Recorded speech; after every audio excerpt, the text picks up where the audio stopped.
is all preparation, with each driver having his own ritual, readying himself for the ordeal, putting on the fireproof balaclava, for risk is always present.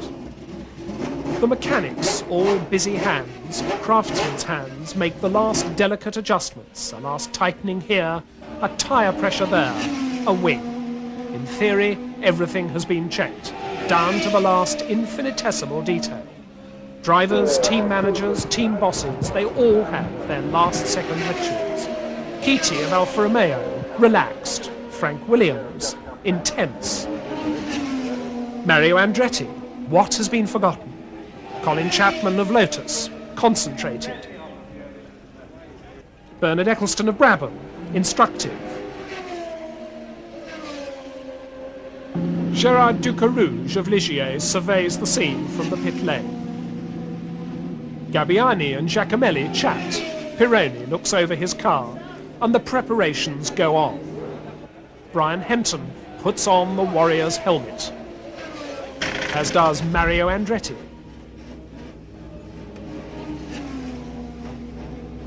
The protective gloves go on. In theory, everything is ready.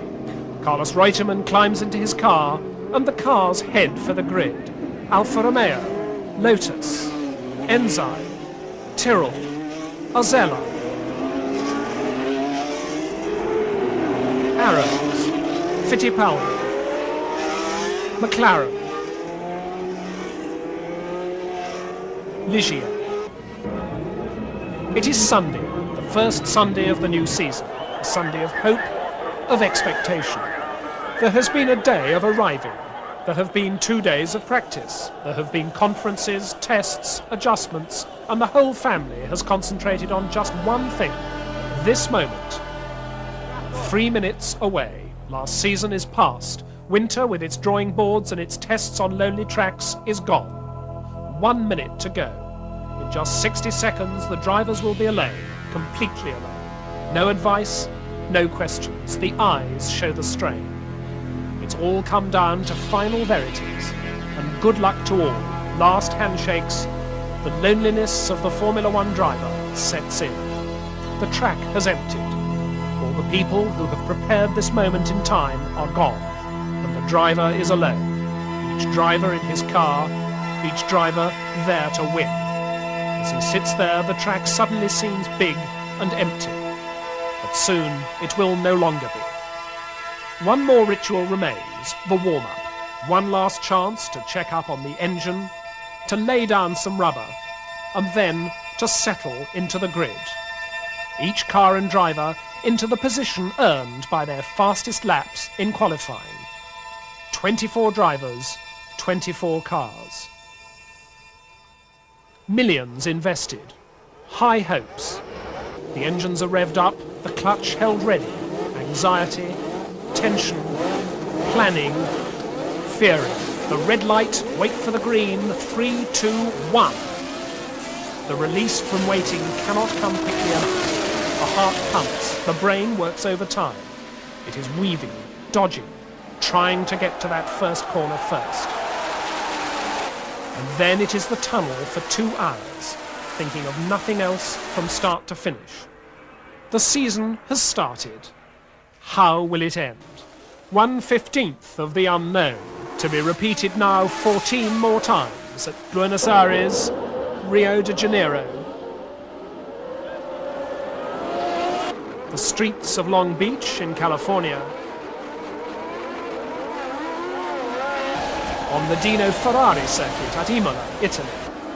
And in the tricky weather of Zolder, Belgium. And by the harbour at Monaco. At Jarama in Spain. In the capital of Burgundy, Dijon, France. Or the classic Silverstone circuit in England. At Hockenheim in Germany. And in the Styrian hills of Austria. On the dunes of Zandvoort, Holland.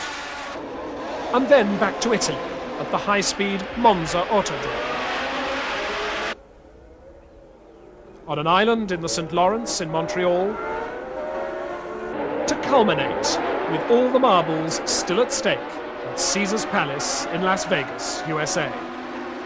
Thousands of miles of track to be navigated, survived, conquered, each driver against all the rest. Nations with prestige and pride at stake. A test of courage, of endurance, of technique. No championship in sport is so hard for an individual to win. None requires the same tenacity, the same consistency. Lose at Wimbledon, you can still win at Forest Hills as golfers rise and fall. But there is only one driver to be crowned world champion. And the rest are there, despite the races won, and the arms raised in triumph,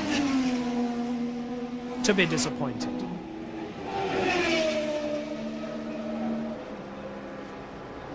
But to be a champion, as Alan Jones became in Montreal in 1980, a driver must have the temperament, the skill, the car, the backing, the courage, and above all, the will.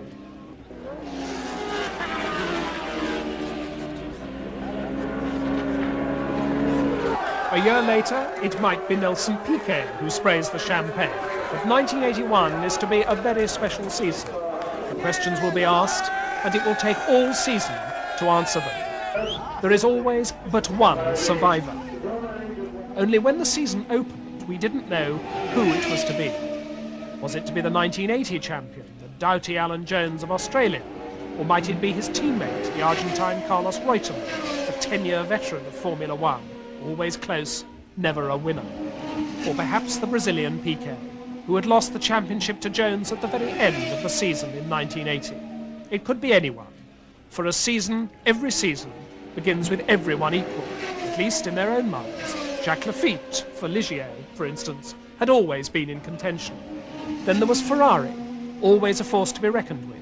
Ferrari were led by Canadian Gilles Villeneuve, whom many considered to be one of the top drivers of the sport, and backed by the serious, intelligent Didier Pironi.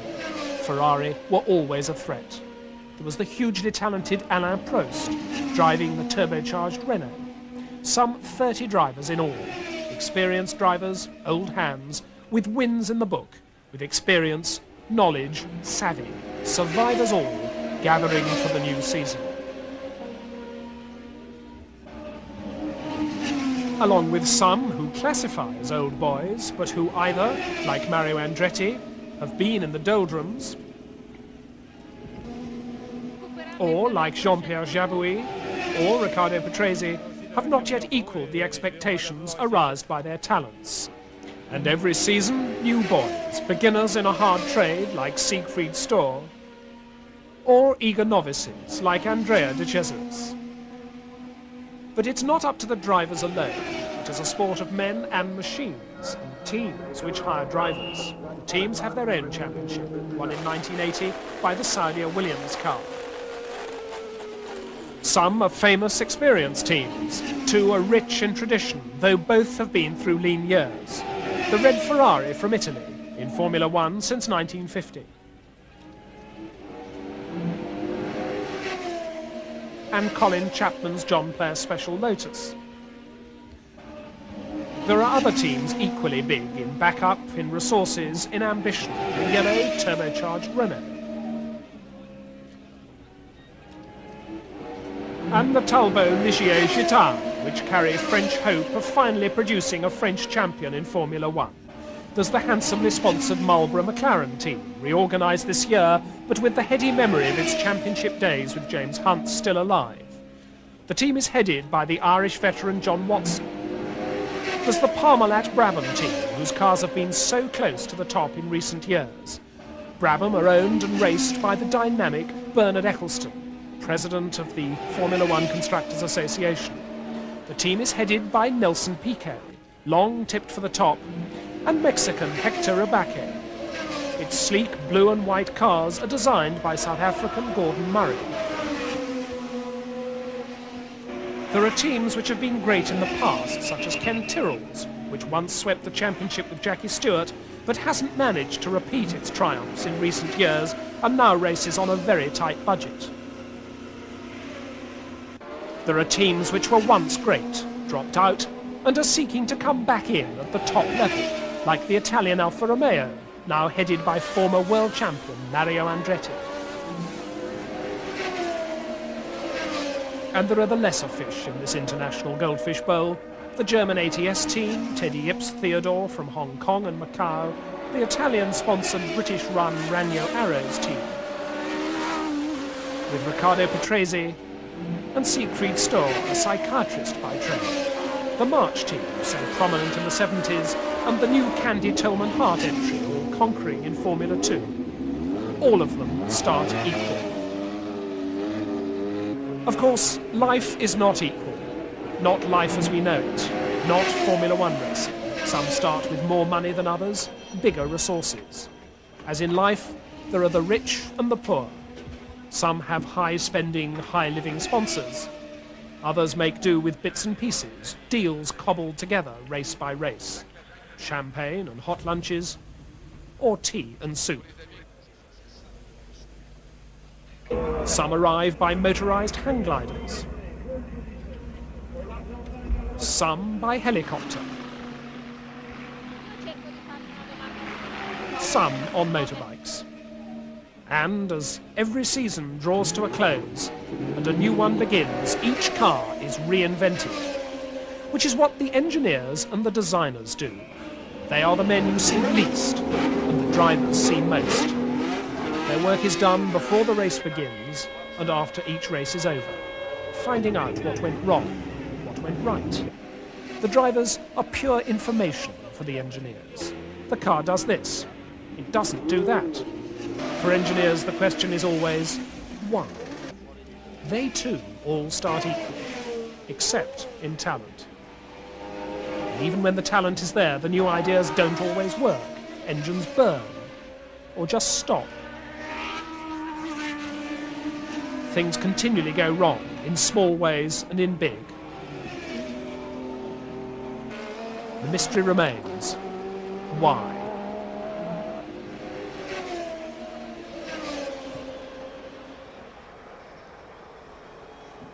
Because when you look at a succession of Formula 1 cars, they all look the same, especially when they're moving fast. A 3-litre limit on engines, specified weight, height and width, a specified clearance from the ground, safety measures, rubber-filled tanks. It's when you look more closely that you see all cars have personalities. For instance, they have different-sized wings, set at different angles, different suspensions, in different configurations. And, of course, vastly different engines, with, hidden inside, 100 other differences. But all are equal.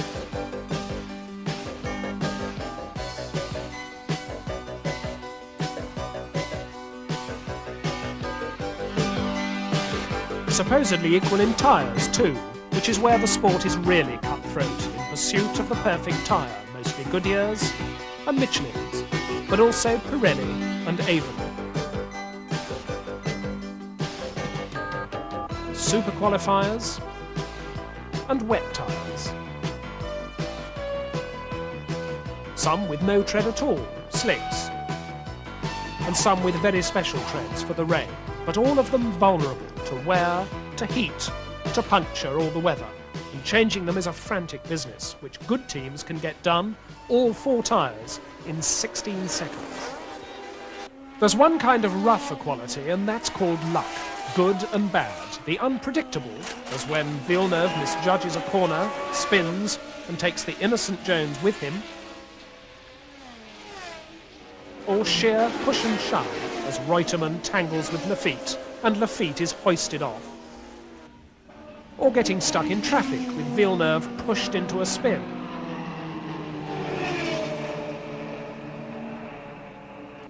And human error, a moment's costly loss of concentration. Brakes can fail or lock. Tyres can fall off without warning. And then you're out of it. Some with disgust, some with pain, always with disappointment. And if all that isn't enough, there's rain, which gets to the drivers and to the spectators.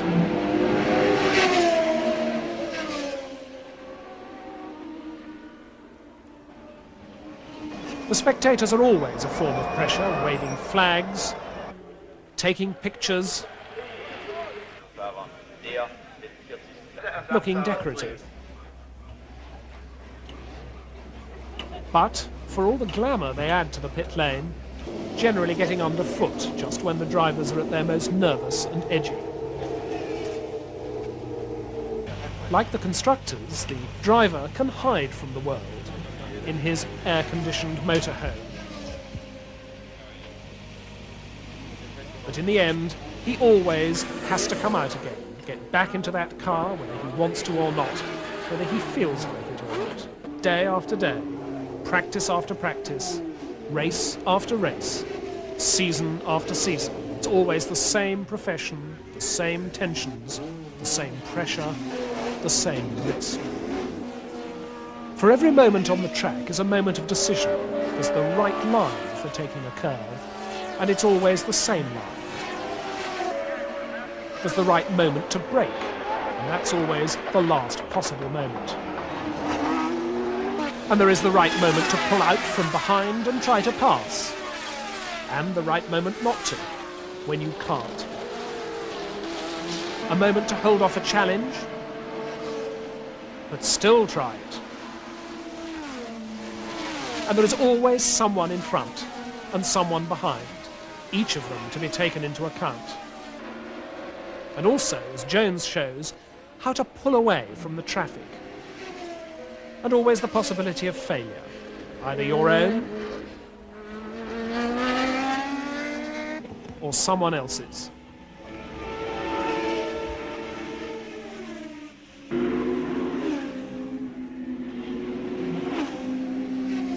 Then comes the time for post-mortems, explanations, which the top drivers never lack.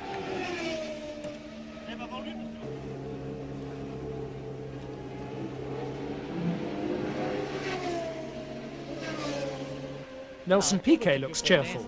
Ma è una macchina adesso che te là non è tão buono come Ford, perché c'è cose diverse.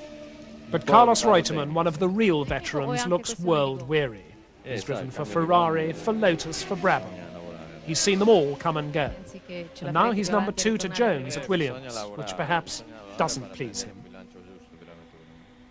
There's the bright prospect of Alain Prost of Renault, much respected by his peers, a driver for the future, or for this season, all Gallic logic, imperturbable, unchanging.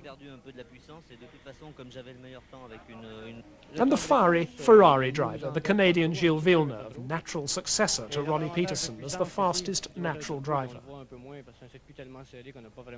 There's the irrepressible Jacques Lafitte of Ligier, never far from the top, never so far at the top, and never afraid of controversy.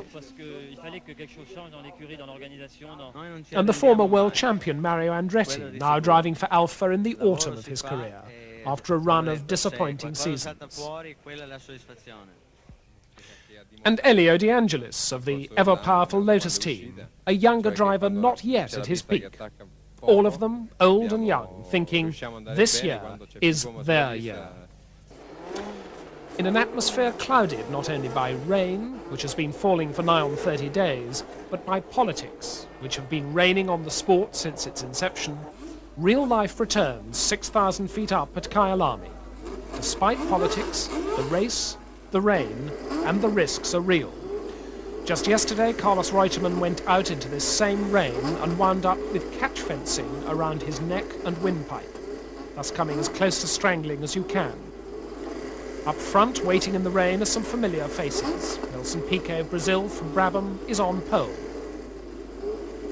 with Carlos Reutemann alongside him.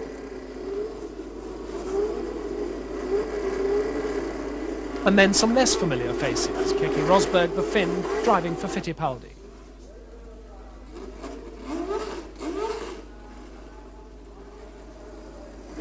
Elio De Angelis, who has taken over the #1 drive for Lotus after Andretti's move to Alfa Romeo,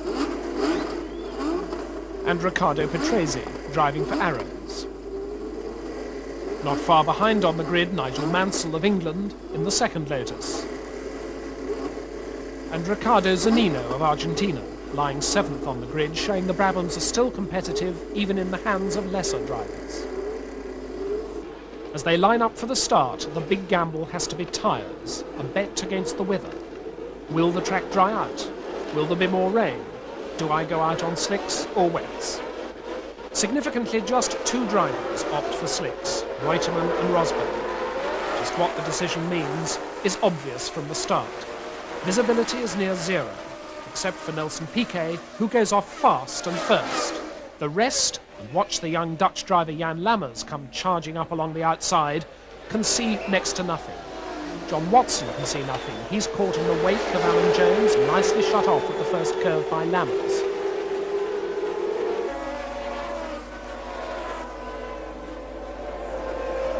Lammers is having his moment of glory, but soon finds out how fleeting it is. But it's not going to be an easy race for anyone. The cars are trying to walk on water.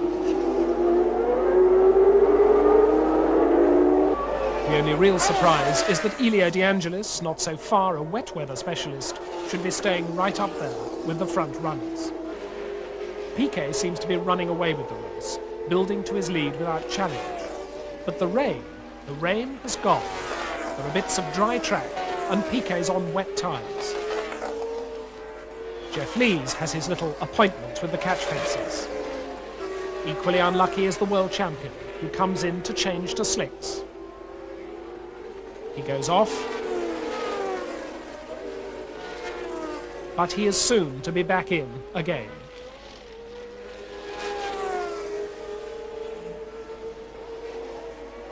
The Australian is far from happy.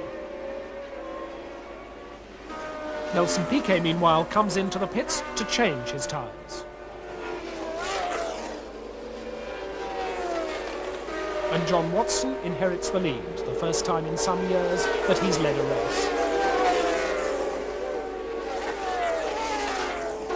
Like so many moments of glory, it doesn't last long. He too has to change his tyres. And that leaves the wily old fox, Carlos Reutemann, in the lead. He, it will be remembered, started out on slicks in the first place and just hung back until the track dried. Riccardo Patrese's Arrows is taken with consummate ease.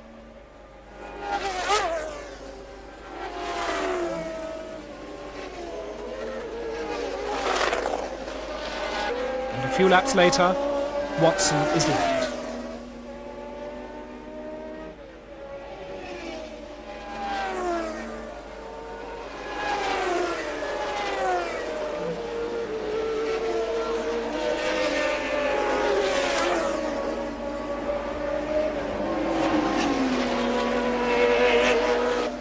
Behind Reutemann's Williams in the closing stages are the early leader, Nelson Piquet, who can't quite catch up, Elio De Angelis in his Lotus, and the surprising Keke Rosberg in the all-new white Fittipaldi, who doesn't seem very willing to let Carlos by.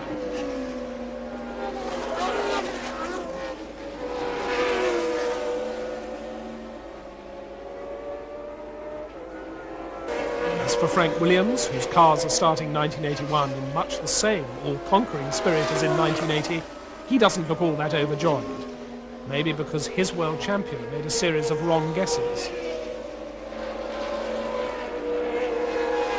As for the Argentine driver, who would know from his expression that he's just won a Grand Prix? He even leaves it to Elio De Angelis to do the ritual bit with the champagne. Maybe he knows that the result won't stand. Between Kyalami in January and Long Beach in March, peace fortunately broke out in the Formula One family. Skirts were banned. Things looked good for the teams who hadn't raced in South Africa. They'd had time to comply with the new rules. Fortunately for the sport, motor racing is never predictable. It wasn't one of the loyalists who was on pole, but Riccardo Patrese of Arrows. first pole for both driver and team.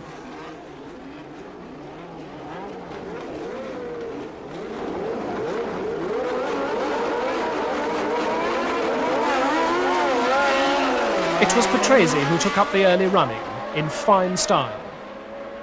And behind him, Jones and Reutemann.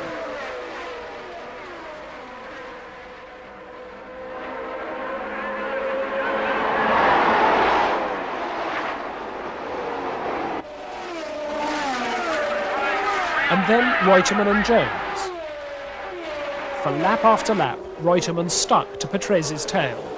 He didn't threaten him. Patrese was quite at ease. But after all, Reutemann must have thought, you can always hope for a mistake. Not that Ferrari were out of the running. Didier Pironi, having overtaken both Piquet and Villeneuve, was now fourth. As for Renault's Alain Prost, this was not to be his race. He went out early, to De Cesaris, who was to see the record for most crashes in a single year.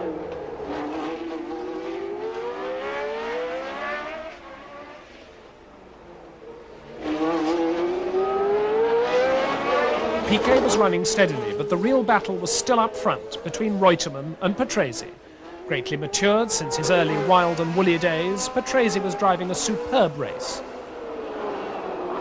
But not long after, Piquet, doing a Reutemann on Pironi, lined up to pass him.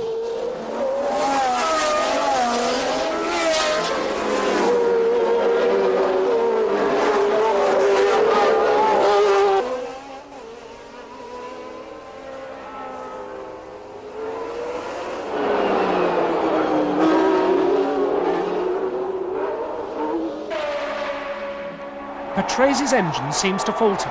There is no let-up for the Italian. Reutemann, sensing the kill, tries it on once to see how Patrese reacts, superbly. However, if it doesn't work the first time, try again. And this time Reutemann slips by. Patrese tries to stay with him.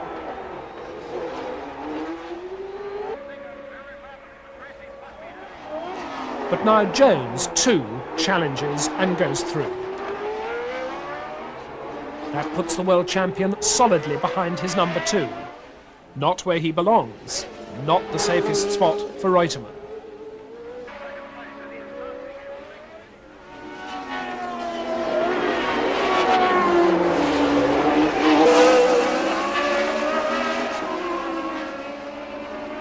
The unhappy Patrese makes 2 pit stops and then quits.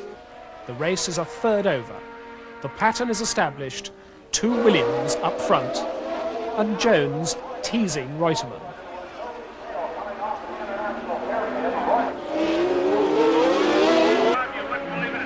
Marc Surer, a tough, competitive driver, goes between Reutemann and Jones, and as they come up to the bend, Reutemann inexplicably makes a dreadful mistake. Surer has to come almost to a dead stop, and Jones simply accelerates past both of them. The rest is history. Piquet is a serene third. Eddie Cheever takes his Tyrrell into 5th. And the world champion is all smiles.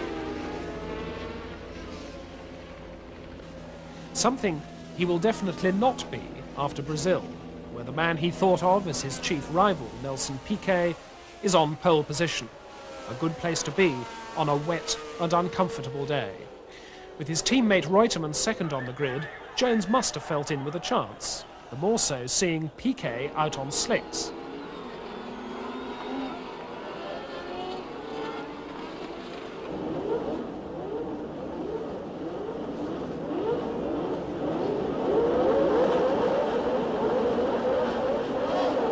In fact, with his back wheels spinning, Piquet is left standing. And it's Reutemann, Jones and Patrese. Chico Serra was soon out of it, so were Arnoux and Andretti at the start.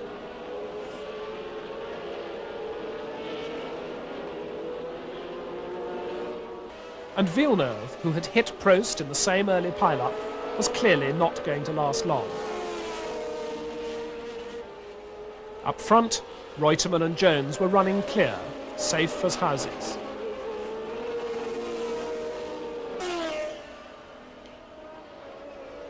But behind, Pironi was taking up the challenge for Ferrari. A lap behind Prost, he decides to let the Renault driver by, forgetting the outside is one big puddle. Out they go. Nearer the front, John Watson of McLaren and Marc Surer of Ensign, with Jean-Pierre Javier behind them, are having a ding-dong. Two super wet race drivers and lots of hairy moments.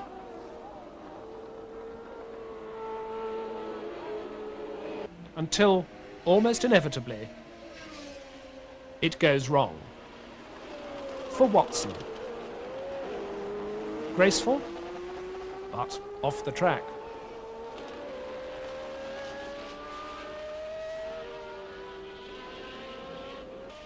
After his terrible start, Piquet was working his way back to respectability, showing the stuff of which champions are made.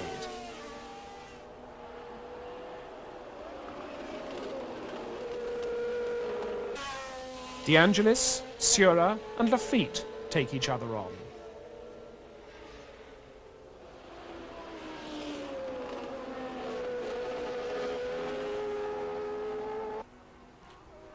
And Piquet battles past Alboreto.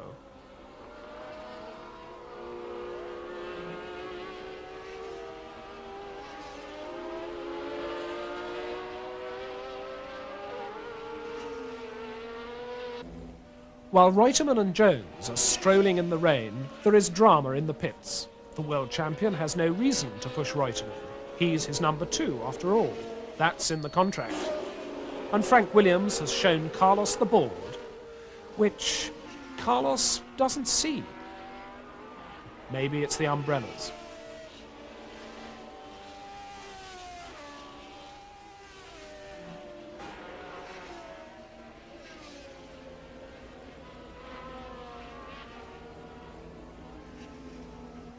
But regardless, win Reutemann does.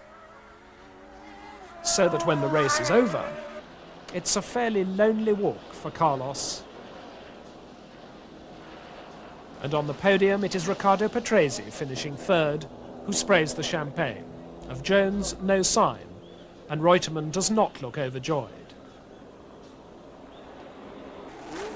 By the time the family reached Buenos Aires, Reutemann and Jones were on equal points and equal in dislike. But though this is Lole country, it was Piquet on pole. Nelson had ambitions of his own, Prost alongside him and 2 Williams cars behind. A thoroughbred start, with Jones heading off Piquet at the first curve.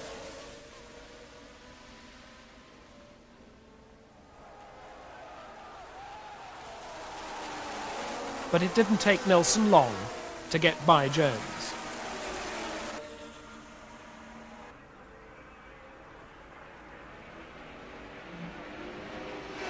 Nor for De Cesaris to add another excursion off the track. Reutemann soon blew past Jones, whose engine was down some 500 revs.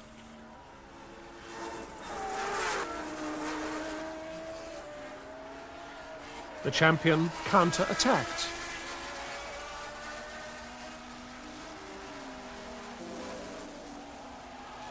But to no avail. The Argentine crowd roaring their hero on.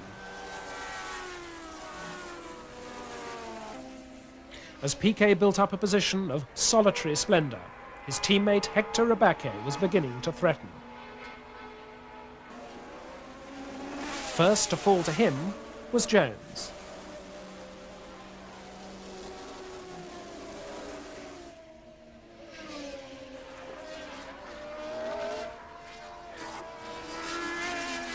Prost was next on lap 10.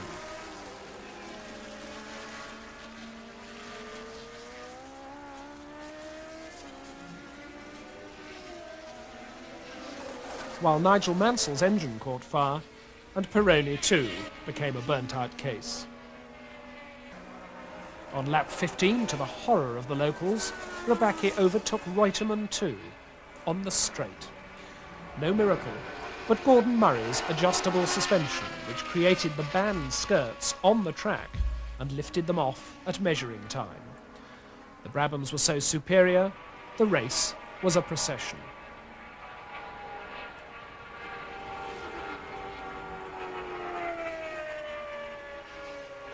Alas, poor Rabake, a broken distributor arm did him in. Reutemann recovered second, Prost took third, and Jones limped home fourth. Arnoux was fifth, and before you knew it, Reutemann, smiling for once, is up on the podium while the band plays Happy Birthday. It was a moral victory for Carlos. The winning car, Piquet's, was unbeatable on that day. And Carlos's smile also says he is now leading the championship 3 points up on Jones. Imola may have been billed as the San Marino Grand Prix, but it was really a second Italian race, and marked by a row about skirts and Gordon Murray's device, which everyone was now honouring by imitation. And the good news for the Italians, 2 Ferraris working their way to the front as though they meant to keep the lead.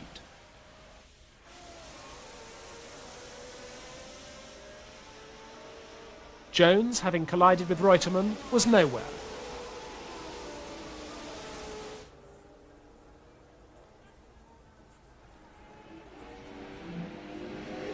And another victim was Guerra. The pain on his face is real. He's not the only victim. It's Prost, Jabouille, then Watson, Lafitte, and Villeneuve all come in. Villeneuve's decision being to go out on slicks. The gods, however, are against him. Rain has started to fall again, and he has to make another tyre change. Pironi now leads in the other Ferrari, with behind him Patrese, who has Nelson Piquet on his tail. Piquet tries it on, but Patrese holds him off. Piquet tries again. Again, Patrese survives, using superior acceleration up the hill. It is now very wet. While the home cameraman follows Ferrari, Piquet has got by Patrese.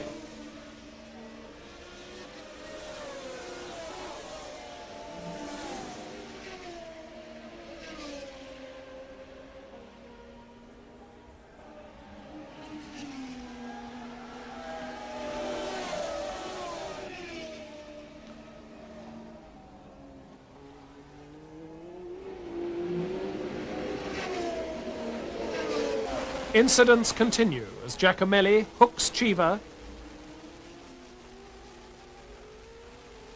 and Chiva looks disgusted.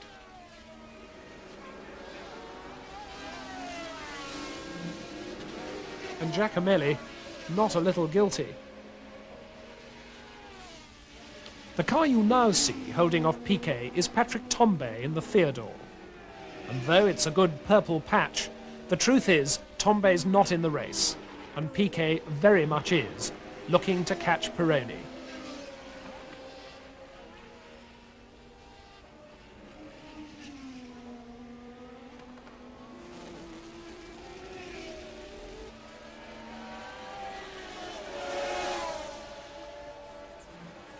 Piquet takes Tambay on the straight and starts to attack the Ferrari. Meanwhile, Gabbiani and Alboreto have tangled.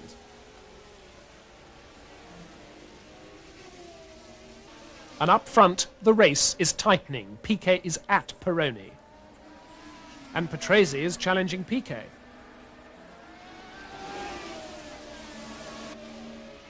Piquet tries every dodge in the book. Probes, waits, tries inside, tries outside.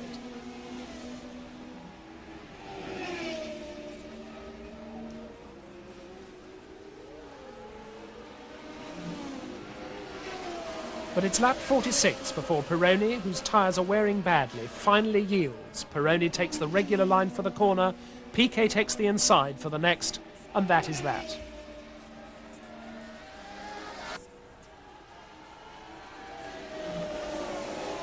He yields also to Patrese.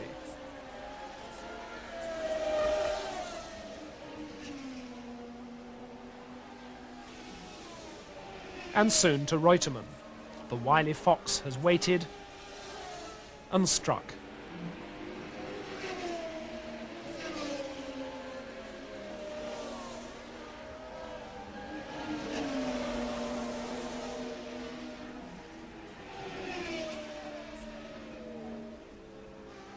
Thus, a meagre result for Ferrari. But a brilliant race for Villeneuve, who almost made it back into the points.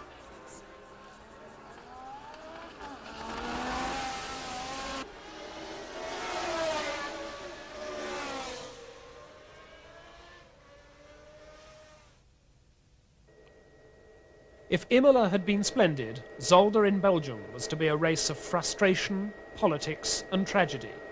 Frustration over rules, arguments about who was cheating.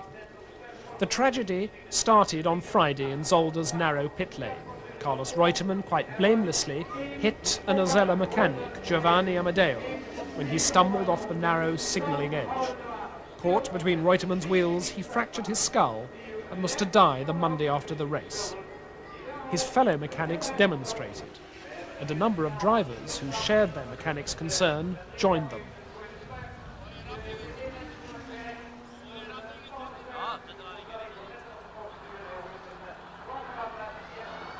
While all this is going on, the cars, untended, sit on the grid. Who is in charge? What's going on? No one knows. Television is waiting, so is the race. Finally, the drivers walk back to their cars. And Piquet goes off alone. The grid reforms, but hardly in good order.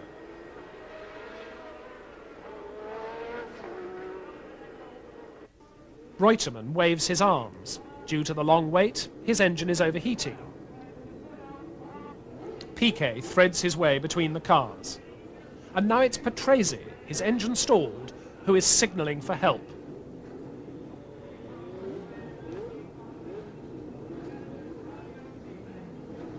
On the left, his mechanic, Dave Luckett, comes to the rescue. The race starts anyway. Luckett has no business there, nor do the race organisers to allow the race to start. Panic has set in, and disaster. Jones gets by Patrese. Cheever follows. Mansell squeezes past the hapless Luckett.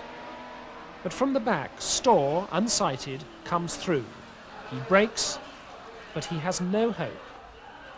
Watched by the spectators and millions of television viewers all over the world, Storr's arrows hits the back of his teammate's car. And Luckett lies sprawled on the track. You can see Storr leap from the car. You can see his anguish.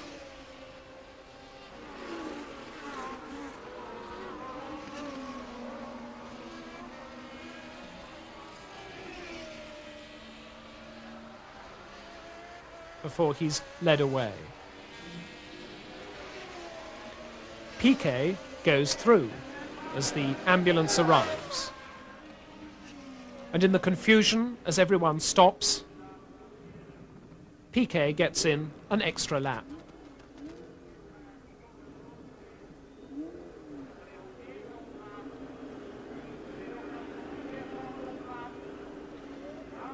A restart is scheduled for 40 minutes later. More frustration, more delay.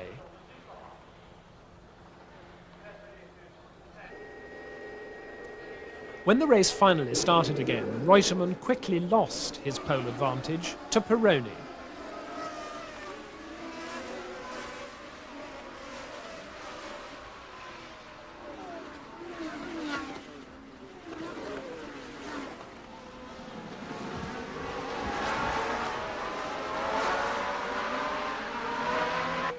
Pironi, Piquet and Jones have taken up the lead, until Jones nudges off Piquet.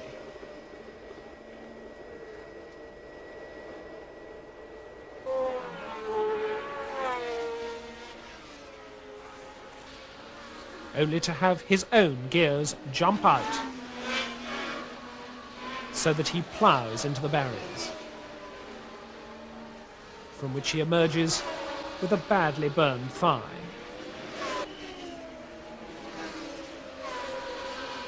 With his main rivals gone, who should appear in the lead but Carlos Reutemann? Position he held to the end.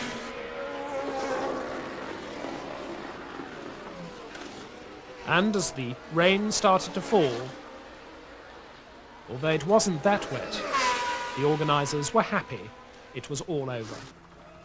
Reutemann looked wet and miserable. In the circumstances, the podium was no place for celebration.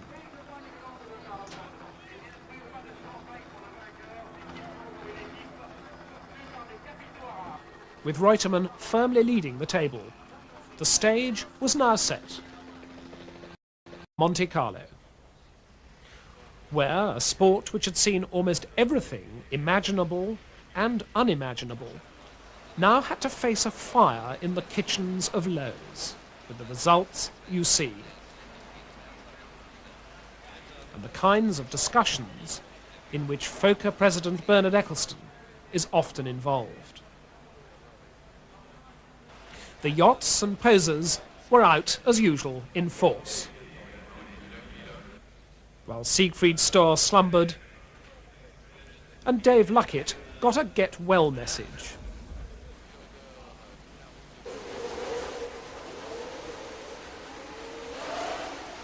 At the start, there was the now ritual smash-up, with De Cesaris nudging Prost and Mario Andretti unceremoniously bumped into the rails.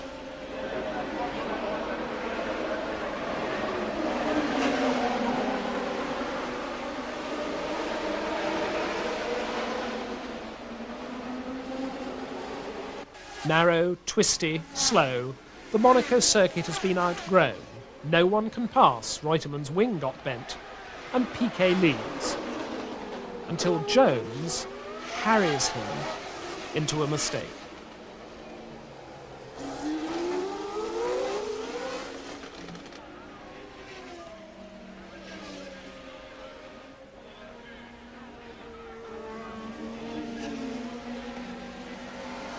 And then Jones is taken himself, as his engine falters, by Villeneuve's Ferrari. Gilles shows the wear and tear of the victor, but his weariness after Monaco was nothing next to his weariness after the race he drove at Jarama. He is 7th on the grid, with Lafitte on pole, and Jones and Reutemann 2nd and 3rd. Lafitte has a creeping clutch, and he's left standing while Jones takes an immediate lead.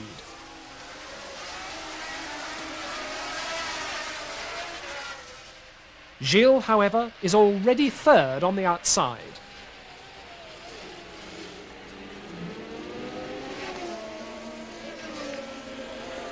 The circuit is tight, the weather very hot, the crowd small, and by the end of the first lap, Villeneuve is past Reutemann. Jones leads handily.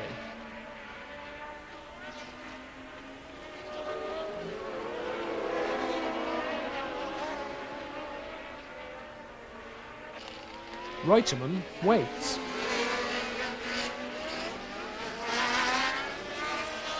Villeneuve is 2nd. And that puff of dust you see is Jones. Later, he admits to making a mistake. Here, he just wants the mechanics to get him going again.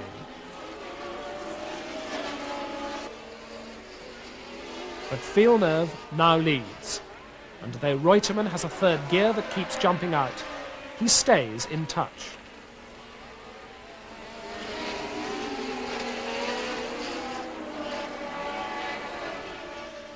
He catches up on the slow corners and loses out on the straights. There are more corners than straights, so Reutemann has a chance.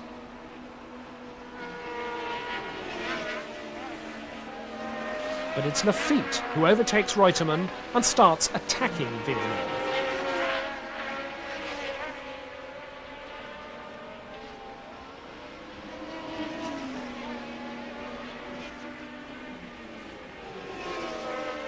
The rest of the race is a battle for survival for Villeneuve as Lafitte makes attempt after attempt to get by, somehow.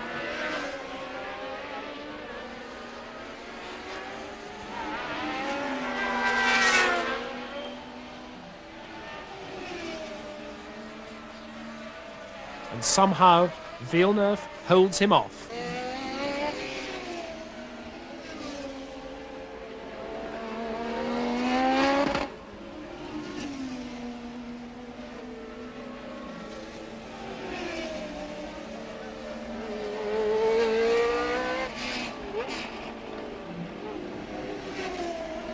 Here Jacques tries on the inside.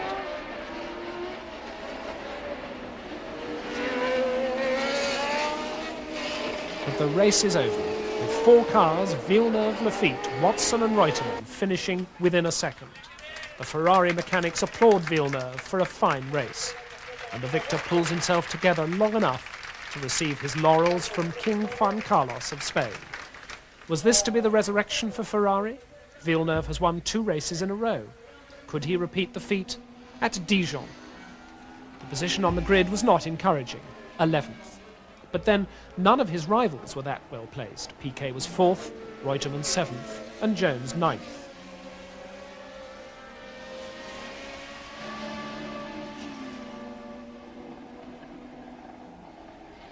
Arnoux and Watson were on the front row, with Prost 3rd, and the skies threatening.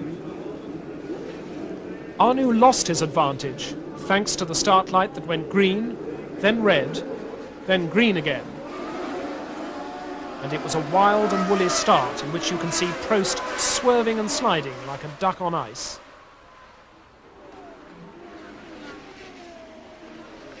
As Piquet and Watson take up the running, and Villeneuve already tucked in behind the leaders.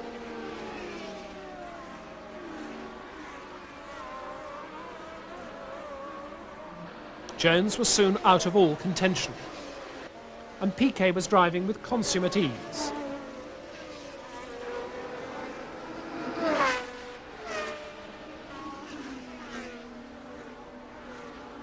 While Prost was having problems with an unstable front wing, which can't have bothered him that much, as by lap 30 he started catching up to Piquet.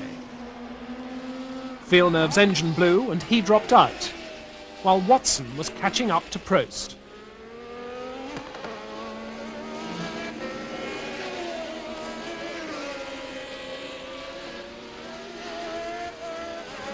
And that's when the rain began to fall.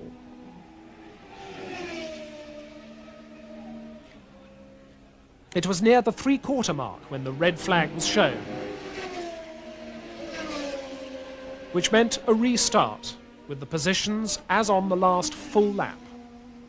And in the pits, questions about tyres. Will the cloudburst pass? Another 2 laps and the race would have stood. The local organisers had a lot at stake. By the restart, the rain had passed, and Prost was on super fast slicks.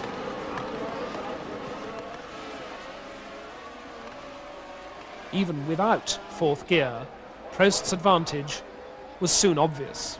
Piquet made a poor start, and Prost really burst away, with Watson right up his exhaust.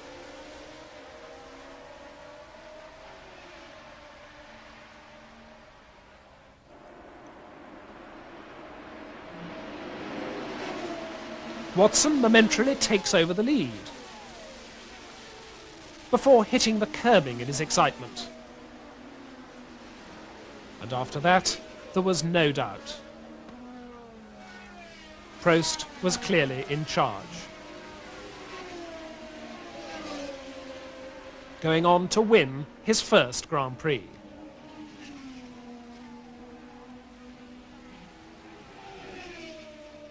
Were Renault now the car to watch, with the faster circuits coming up?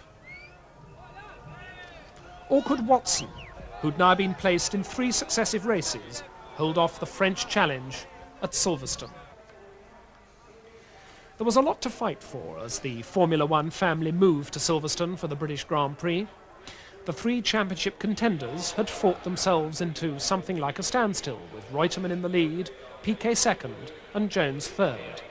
But Villeneuve had moved fast up the table, and both Lafitte and Prost were threatening from below. The grid didn't promise the leaders much. On this ultra-fast circuit, the 2 turbo Renaults were a whole second faster than Piquet, while the Williams cars could place no better than Jones 7th and Reutemann 9th. Not surprisingly, the start was dominated by 4 turbos. Prost, then 2 Ferraris, then Arnoux.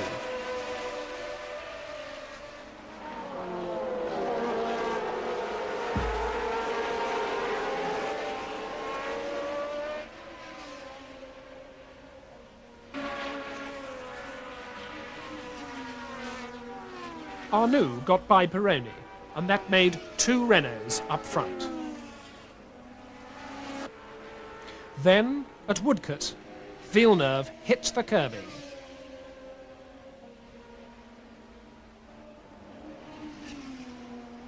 And spun in front of Alan Jones. Andrea de Cesaris, seeing nothing, spins off. And Jones, hooked into Villeneuve, hits the fencing. While Villeneuve, by a reversal of poetic justice, soldiers on, though not for long. Note that Watson, on the left, just narrowly avoids the mess. For a while it is a Renault procession, with Prost in the lead, and then Arnoux. Piquet is gone, with a burst tyre. And, it turns out, an injured ankle. In the end, they have to carry him off.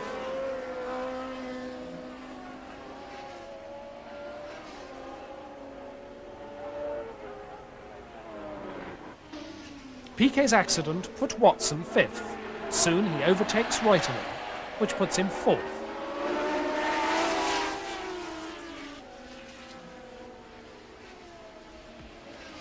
Then Pironi falls, which puts Watson 3rd. As Pironi's engine goes, so do Prost's tyres.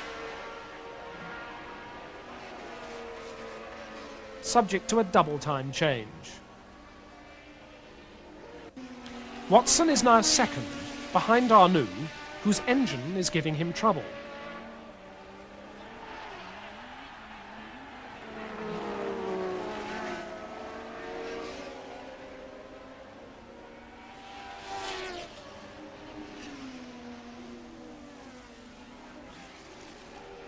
Finally, Watson passes him and goes on to become the first British driver since James Hunt to win his home Grand Prix.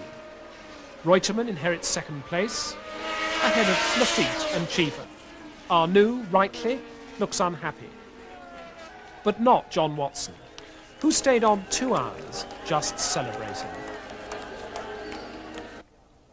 Hockenheim was destined to be, for purists, the memorable race of the season, and one of the best in many years. Into a work of art go many intangibles. Rivalries between the drivers. Reutemann, Prost, Piquet. Technique, style, courage, disappointment. The German Grand Prix had them all. Plus a track good for cars and good for spectators. And a good clean start.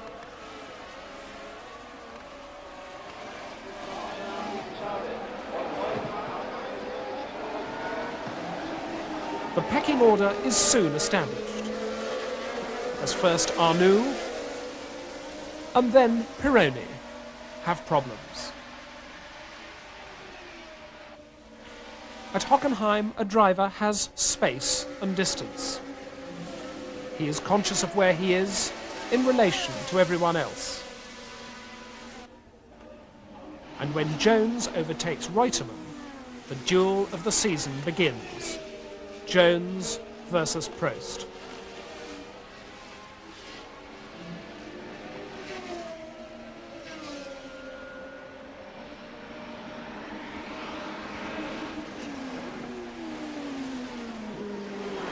De Cesaris has gone off, again. And while Prost's turbo has more power down the straight, Jones is right up behind him into the stadium. Prost holds him off brilliantly. But Jones is at his aggressive best.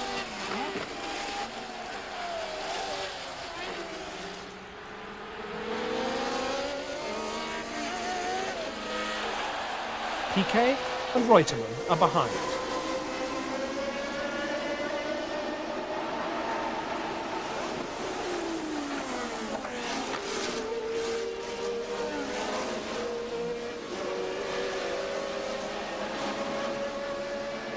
Prost is coming up to a back marker, his teammate Arnoux. Jones is right behind him and sneaks brilliantly between the two Renaults. Now it is Prost chasing Jones.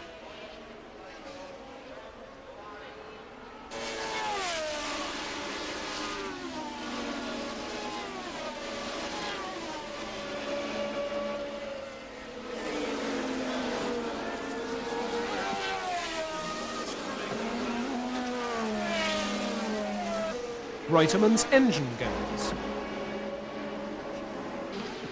Jones must have been anticipating victory, but there is Piquet on his tail.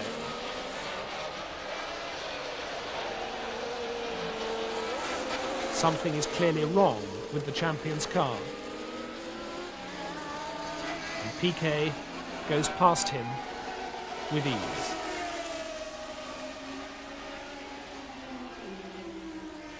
Fuel starvation is Jones's problem, and though he tries hard, there is no remedy.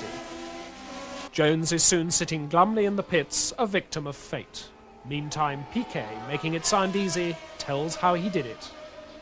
Well, we have a very exciting start, and on the first lap I have a little touch my car with Arnoux. He have a flat tire, and I lost my front wing. And after that, I tried to catch Alan and Prost, but for unlucky, I hit this big piece of metal with the skirts on, one of the skirts, and took my left skirt complete out, and make my car very, very bad. And I dropped back, and I try and prove how to drive because the car was so understeer, and I try to throw the car. When I really find a good balance to drive the car, I try again and overtake Carlos and try to get Prost. And then lucky Alan Jones have a problem with the engine, and that's it. Is there a point when champions, crowned or uncrowned, see the writing on the wall? No Jochen Rindt, no Niki Lauda, declining gates, difficult access, the natural beauty of the Styrian mountains failed to pull a crowd into Zeltweg for the Austrian Grand Prix. Yet the race was full of possibilities. Reutemann looked to have the championship in his pocket. But recent failures had put a dent in his invincibility. Piquet had to think he had a chance.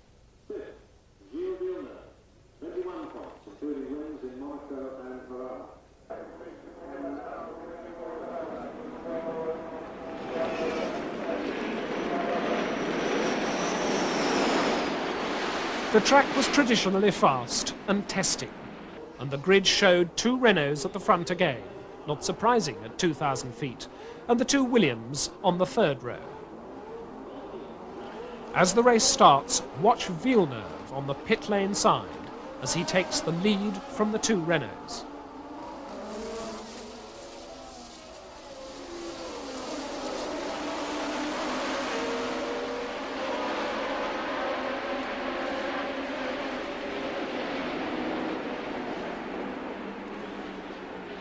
But his lead lasted barely a lap. As soon as Prost challenged him, in this corner, his Ferrari failed to steer through and he went straight off, as did Reutemann, both men taking the escape road as though they were in go-karts.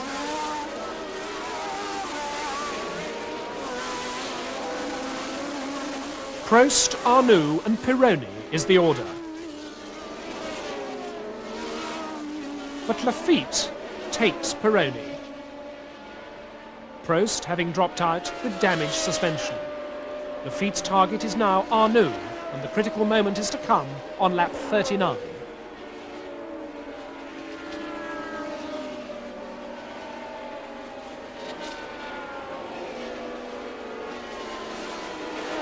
Although attention is taken away by a spectacular fire in Bruno Giacomelli's engine. As Arnoux drifts out to take the fast left-hander, Lafitte pounces, he cuts inside and breezes by. And thereafter Jacques is not to be touched. He crosses the finish line with his and Ligier's first win for over a year. A popular win for a popular man, bringing Jacques up into third place in the table and tightening the championship up still further, tighter and tighter. Next stop was Zandvoort, on the chilly sea coast of Holland. And though the beach was nearly deserted, everyone knew decision day was coming up. Who in these old Dutch Grand Prix, which included such great aces of the past as Juan Manuel Fangio,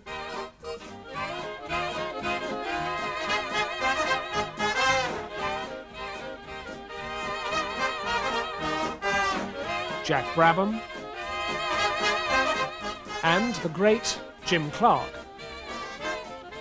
Who would have predicted two turbocharged Renaults up front, Prost on pole, Arnoux beside, and determined to stay there if they chose the right tyres? Watch the back of the grid at the start, and you'll see what happens when a fast starter finds himself at the back. You can see the scarlet Ferrari and the orange and white Alfa Romeo as Giacomelli cuts across. He has no idea Villeneuve is there. The result is good spectacle, and luckily not disaster. Now another look.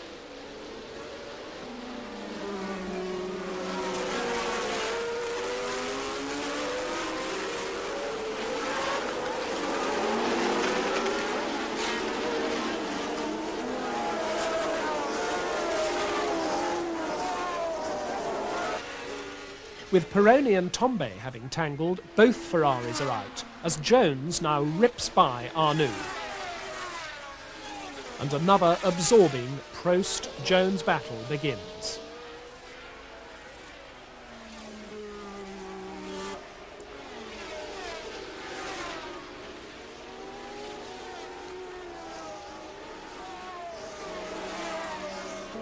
Patrese has had to drop out. And Jones and Prost are now side by side past the pits.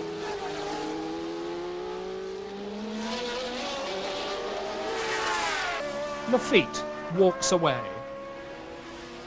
picking up his own garbage. What happened? Reutemann decided to try and take Lafitte on the inside.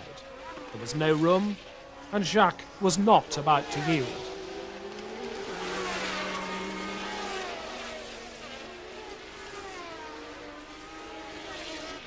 A lap later, as Jones pressures Prost still further, Giacomelli has his own second shunt.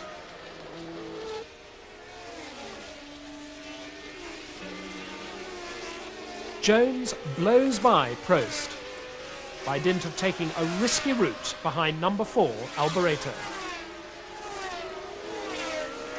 But like the smart driver he is, Prost waits to fight another day, using Alboreto again as the lever. Prost recaptures the lead. Not that the duel ended there. It went on and on.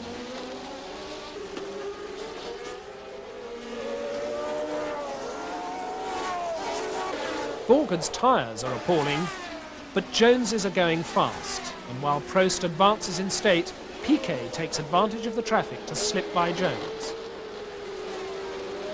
With 6 points from his second place, Piquet is now even with Reutemann.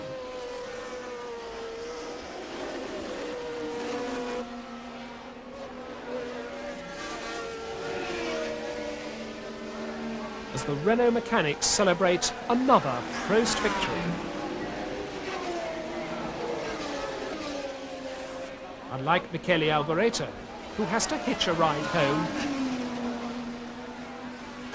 both Prost and Jones seem satisfied with the standoff. The shootout between Reutemann and Piquet was expected at Monza, which produced a warm, muggy day for the Italian Grand Prix. Reutemann, with another super qualifying lap, was much better placed than Piquet. Prost is in the second yellow car.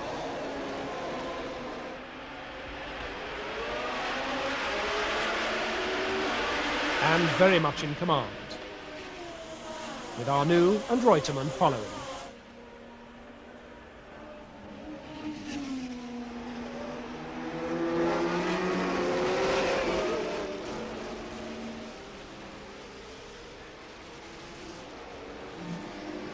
You can see the smoking engine that's going to put Villeneuve out.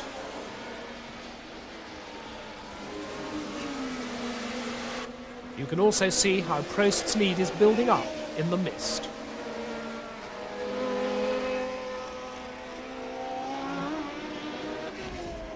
Pironi has just got by Lafitte, but Jones has a harder time.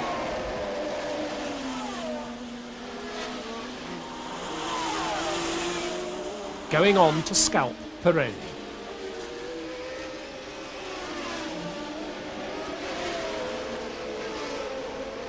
Next on Jones's list is Reutemann, as Borgard goes off into the sand.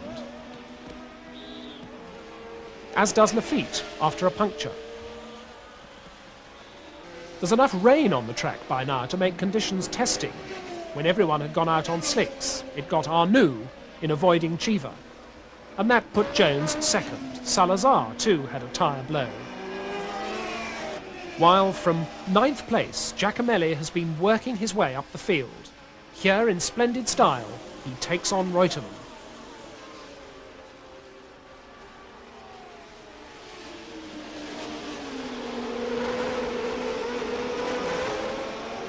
Piquet, Pironi and Lafitte have all become his victims, putting him third.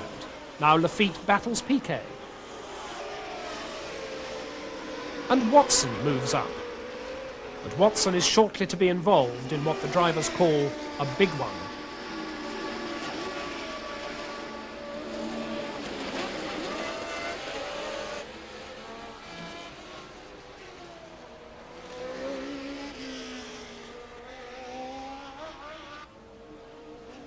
Hot in pursuit of Pironi, Watson touches the curb coming out of Lesmo. His car goes sideways.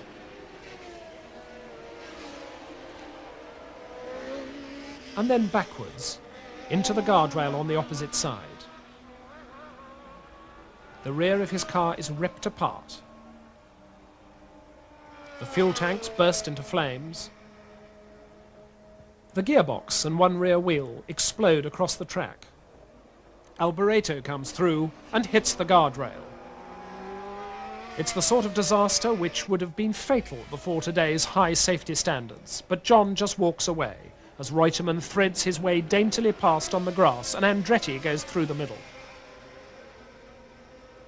As the track dried out, Prost built on his lead, with Jones and Giacomelli in pursuit.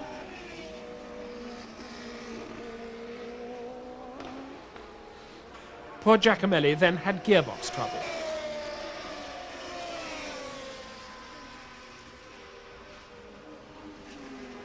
Behind Prost, Reutemann takes on Pironi.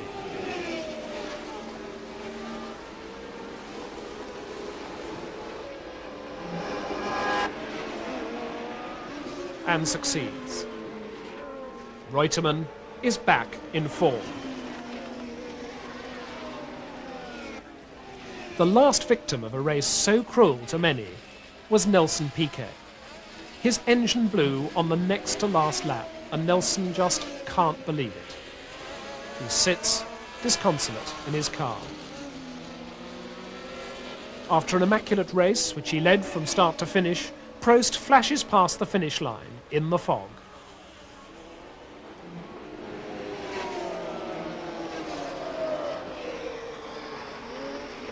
Jones, second, picked up 6 good points.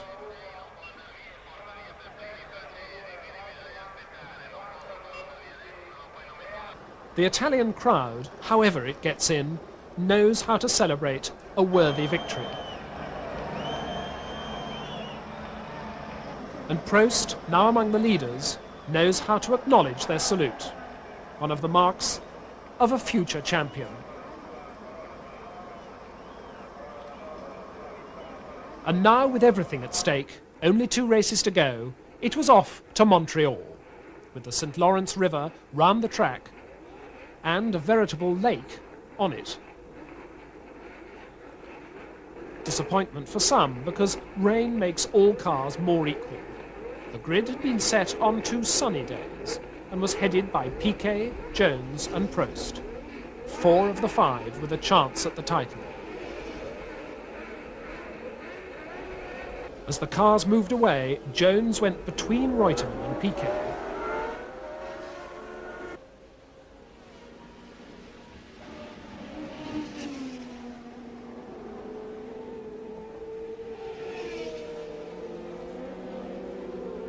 And Arnoux was an immediate victim, sandwiched between the 2 Ferraris. Conditions were more suitable for skating than driving. And the story of the Canadian Grand Prix is one of risk, accident, retirements, miracles and survivors. Lafitte and Prost are having a battle in the intolerable conditions.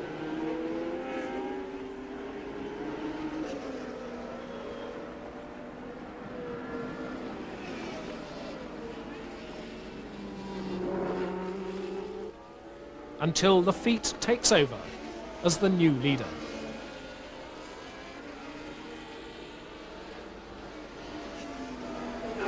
As always in these conditions, the man to watch is John Watson, here slipping past Derek Daly. Just before Villeneuve, behind him, has a fine spin. You can see the bent wing on the Ferrari that's going to play such a role in the race. With Lafitte still leading, Villeneuve now appears with his wing at a wild angle.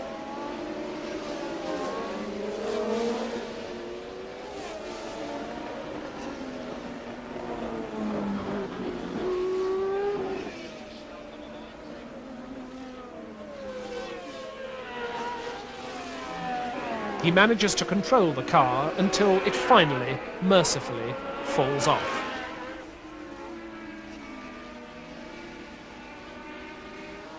But the victory is Lafitte's. Watson was second.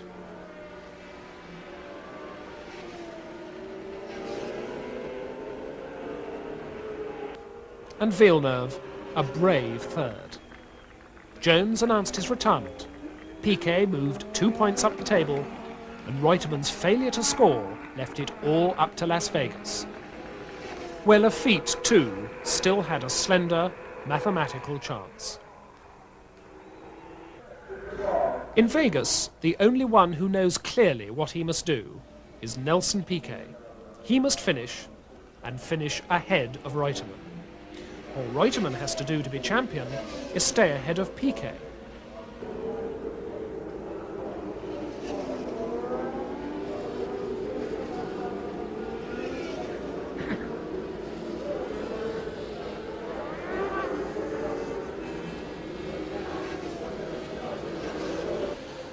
But Jones, after the frustrations of a long, inconsistent season, begins Reutemann's humiliation here by taking up the front.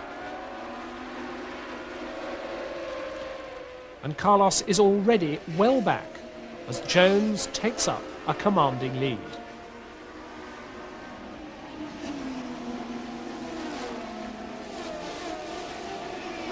Patrick Tambay finds himself without the front end of his car.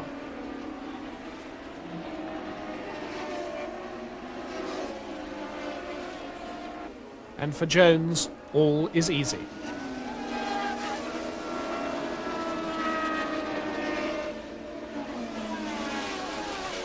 At this stage, Reutemann is still just holding off Piquet.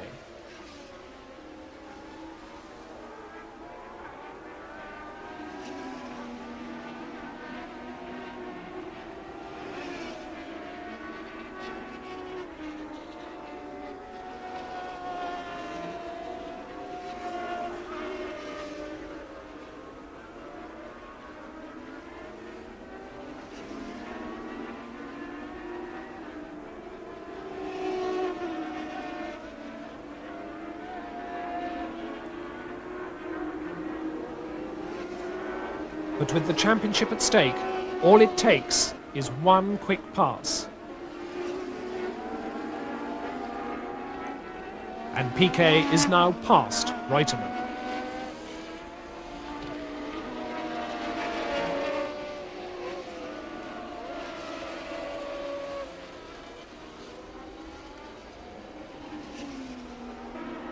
Jones is going out in a burst of glory.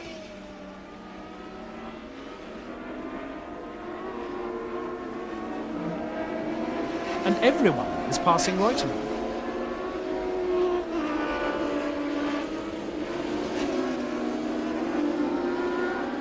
Including Jones, who, remembering Brazil, probably delights in lapping the hapless Reutemann.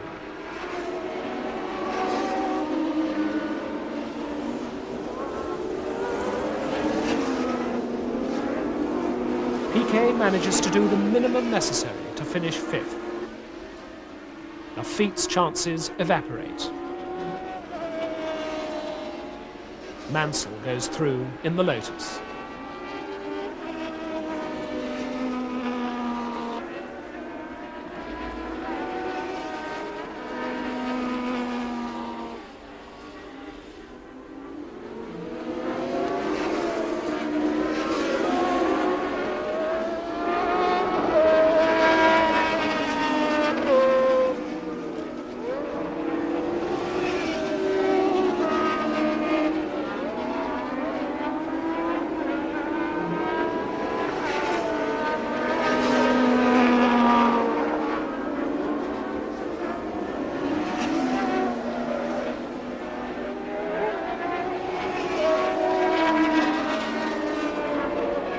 Alan Jones shows how champions should go out, dominantly.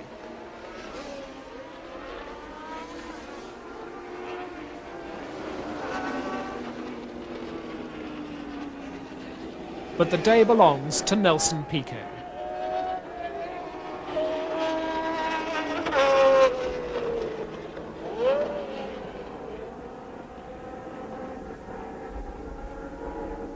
The Brazilian contingent celebrates, but Nelson's overalls are covered in vomit, and his face shows the exhaustion of his effort.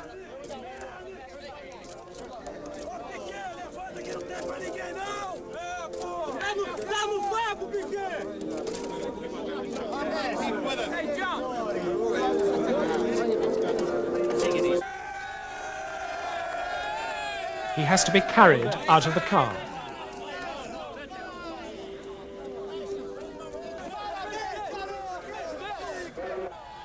The points chart tells the final story. Reutemann is the loser by 1 point. Piquet is world champion by 1 point. Jones looks a happy man as the outgoing champion embraces the new champion and whispers what in his ear? That it all starts all over again next year?